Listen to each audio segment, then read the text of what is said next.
കുറച്ച് ദിവസം ഞാൻ നഴ്സറിയൊക്കെ വിട്ട് വേറെ പഴയ കഥകളിലേക്കും കാര്യങ്ങളിലേക്കും ഒക്കെ പോയിരുന്നു. പക്ഷെ തിരിച്ച് നഴ്സറിയിലേക്ക് വരികയാണ്. ഇത് നമുക്ക് മലേഷ്യൻ കുള്ളൻ എന്നുള്ള തെങ്ങിൻ തൈയാണ്. അതിൻ്റെ 2 വെറൈറ്റി ഉണ്ട്. മലേഷ്യൻ കുള്ളൻ്റെ മഞ്ഞയുണ്ട്, പിന്നെ പച്ചയുണ്ട്. പക്ഷെ എല്ലാവരും വിചാരിക്കും മലേഷ്യൻ കുള്ളൻ എന്ന് പറഞ്ഞാൽ കരിക്കിന് മാത്രമേ ഉപയോഗിക്കാൻ പറ്റുള്ളൂ എന്ന് പറയും. പക്ഷെ കരിക്കിന് മാത്രമല്ല, തേങ്ങയ്ക്കും നല്ലതാണ്. 2.5-3 വർഷം കൊണ്ട് നമുക്ക് തേങ്ങ ഇട്ട് വീട്ടിൽ അരയ്ക്കാവുന്നതാണ്. പിന്നെ ശ്രദ്ധിക്കേണ്ടത് തെങ്ങിൻ തൈ വെച്ച് കഴിഞ്ഞാൽ നമ്മൾ ഹിൽവാനോ വല്ലതും നമ്മളൊരു മാസത്തിൽ ഒരു പ്രാവശ്യം അതിൻ്റെ ഓരോ ലിറ്റർ വെച്ച് അതിൻ്റെ കവിളിൽ ഒഴിച്ചു കൊടുക്കണം. അത് തെങ്ങ് വെക്കുന്നത് ഭയങ്കര കഷ്ടപ്പാടാണെന്ന് എല്ലാവർക്കും അറിയാം.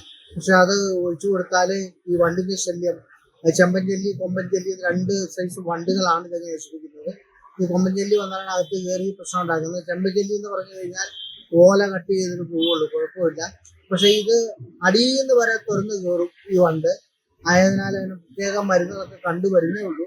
അതിന് കിൽവാൻ കുറച്ചൊഴിക്കുക, അല്ലെങ്കിൽ മുഴുത്ത പാറ്റ ഗുളികയുണ്ട് നമ്മുടെ കൈവശമുണ്ട്. ആ പാറ്റ ഗുളിക കവിളിലിട്ട് കൊടുത്താൽ മതി. എങ്കിലും കിൽവാൻ ഒഴിച്ചു കൊടുക്കുക. എല്ലാവരും ഇത് ചെയ്യുക.